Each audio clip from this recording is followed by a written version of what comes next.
50 years of ministry began with one act of obedience. As a young pastor, David Wilkerson made the decision to turn off his television and give his time and attention completely to God. It was a decision that would have immeasurable impact on his life and ministry. Born on May 19, 1931, in Hammond, Indiana, David Ray Wilkerson was the second child of Kenneth and Ann Wilkerson.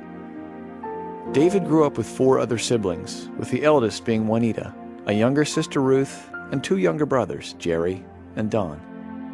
Through the godly influence of a long lineage of clergy, this child would one day find his calling behind the pulpit. But it would not end there. Unbeknownst to him, the counsel of father and grandfather would serve as a poignant reminder as he would soon begin his journey through the unfamiliar streets of New York, the United States, and the rest of the world.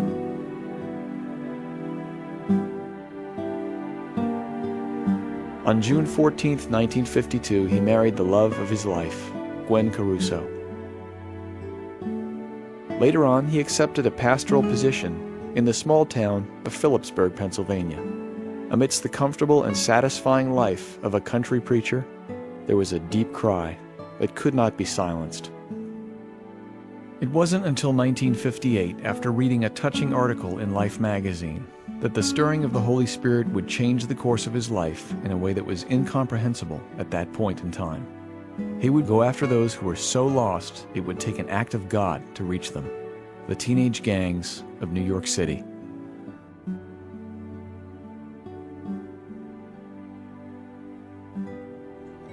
This trip changed his life forever.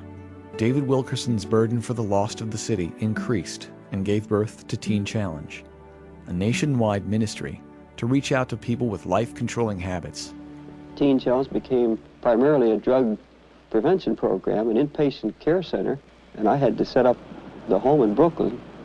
We set that up in 1960 and expanded from there simply to take care of those that we were preaching to that had no place to go. The hospitals couldn't handle them at the time. Nobody was set up.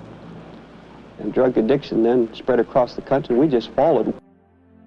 The ministry's Bible-based recovery program to troubled teens, gang members, drug addicts, and alcoholics has been recognized as one of the most effective efforts of its kind.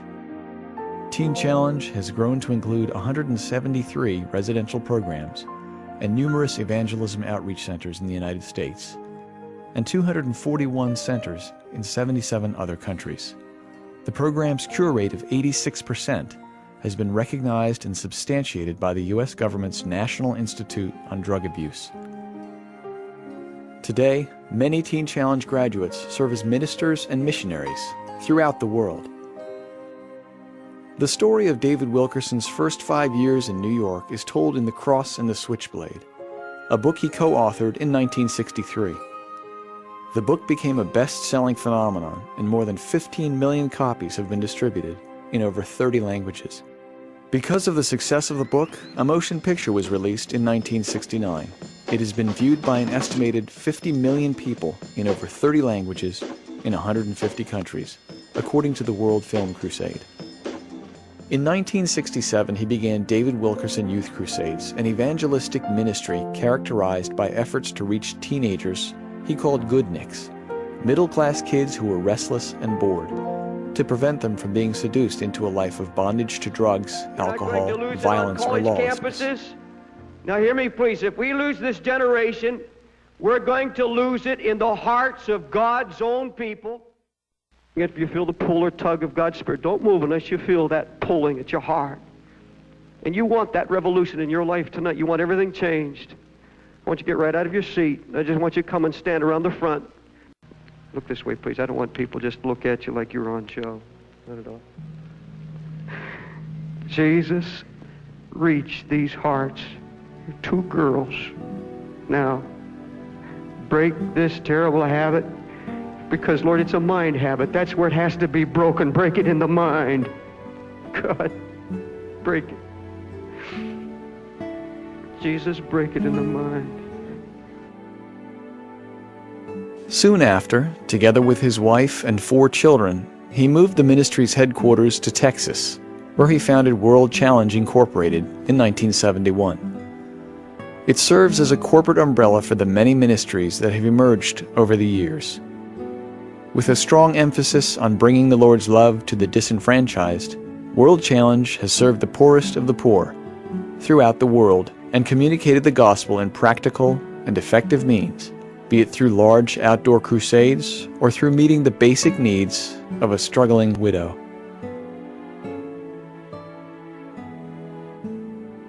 In 1986, David and Gwen came back to New York City for a street rally. Walking down 42nd Street one night, he began to see the extent of its depravity. It was then and there he began to weep over this lost city. Through this travailing, a church was born in the heart of New York. Times Square Church has stood at the world's crossroads as a church that seeks out the lost, the addicted, and those seeking true fulfillment through the power of the risen Christ. After many years of pastoring, God placed a burden in his heart for pastors and their spouses. To date, David Wilkerson and his son Gary have ministered in over 40 countries, holding conferences that bring about a renewed passion for Christ. Their messages have stirred, encouraged, and edified everyone from national church leaders to local lay ministers. This is what the Lord has entrusted him with. This is the fruit of his obedience.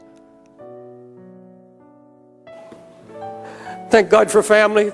Thank God for ministry. Thank God for 50 years of ministry. But folks, it's boiled down to one issue. One desire. It's more than wanting to be loved and appreciated or the cheers and the praises of man. It's more than being comfortable and knowing that you're secure in your old age. And you've got some retirement plan or something. That means nothing. It comes down to this one issue.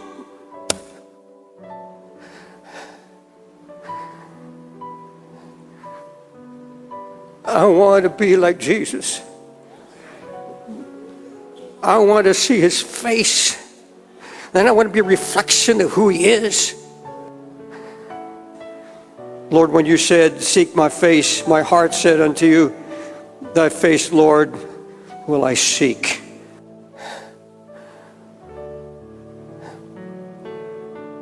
That's the answer.